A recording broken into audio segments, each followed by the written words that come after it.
Ce passage de l'Évangile que l'Église nous propose de lire aujourd'hui s'adresse à chacun d'entre nous en nous montrant que finalement nous sommes tous aveugles et muets. En effet, le Christ est venu pour guérir, que ce soit des possédés, que ce soit des infirmes, que ce soit des aveugles, des muets, comme nous voyons dans l'impression d'une fresque à l'entrée de l'église. Le Christ est venu pour soigner, mais n'a pas pu soigner chaque personne physiquement, mais il est venu pour nous soigner spirituellement tous et chacun. Il est venu pour nous sauver.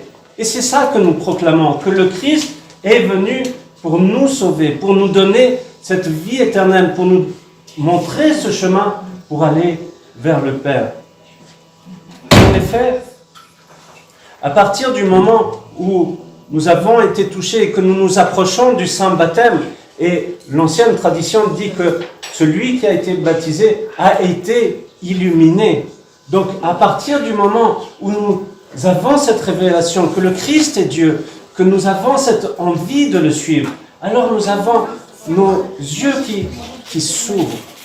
Mais les pères nous montrent que nous ne voyons pas tout de suite, que nous avons à progresser spirituellement, que nous avons à nous rapprocher de plus en plus de Dieu pour avoir cette illumination, pour avoir cette révélation, que nous ayons ces yeux spirituels qui s'ouvrent complètement.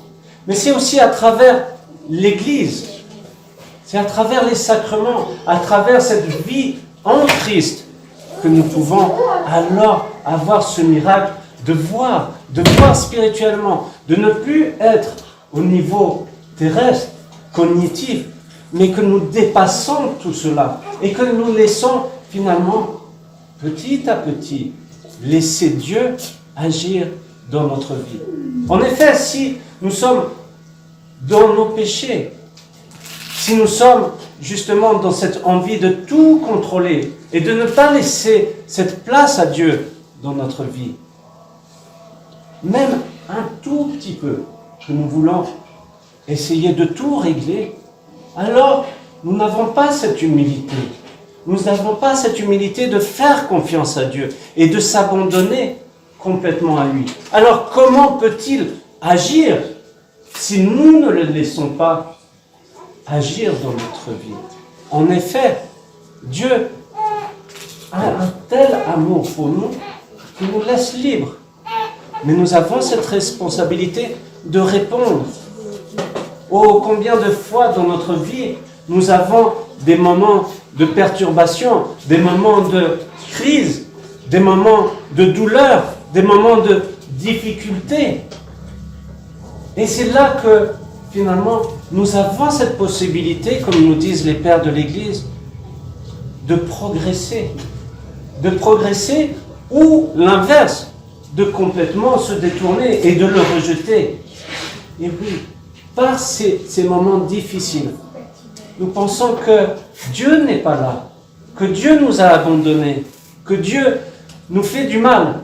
Or non, c'est à partir du moment où on se détourne de lui que finalement on se fait nous-mêmes du mal. Et à partir du moment où on arrive à s'abandonner. Je ne dis pas qu'on peut expliquer toutes choses dans notre vie. Pourquoi nous vivons cela? Pourquoi nous avons ces épreuves? Je ne peux pas répondre à cela. Mais Dieu fait tout pour notre salut. Il laisse les choses se faire pour notre salut.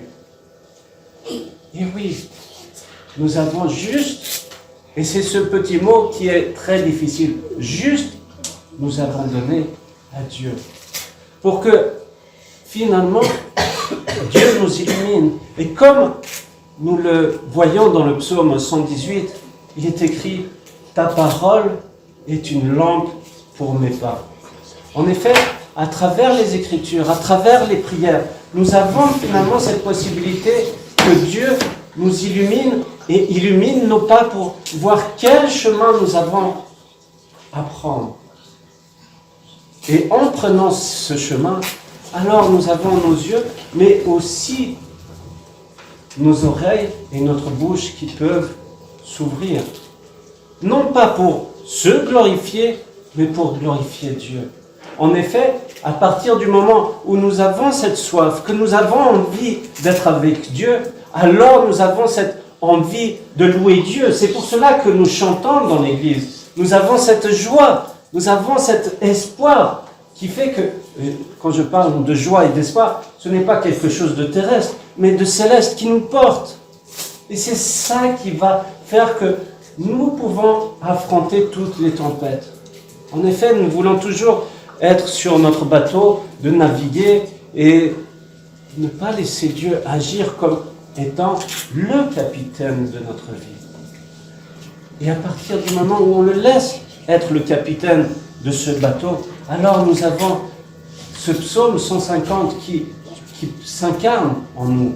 Et en effet, nous disons, Seigneur, ouvre mes lèvres et ma bouche annoncera ta louange. Ça veut dire que nous avons à transmettre cette joie, à être dans cette envie d'être avec les autres dans cette joie spirituelle, dans cette lumière spirituelle.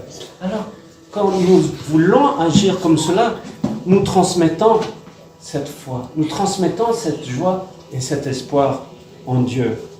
Alors, chers frères et sœurs, avec cette fête de la transfiguration, nous sommes encore dans cette période festive de la fête de la transfiguration. Demandons justement d'être avec lui et ses prophètes comme les 3 disciples qui étaient tellement heureux qu'ils ont mis ces tentes pour être avec Dieu et de prier avec Dieu. Alors, chers frères et sœurs, soyons dans cette joie, soyons dans cette recherche de cette joie et de cet espoir que Dieu nous accorde cette illumination. Amen.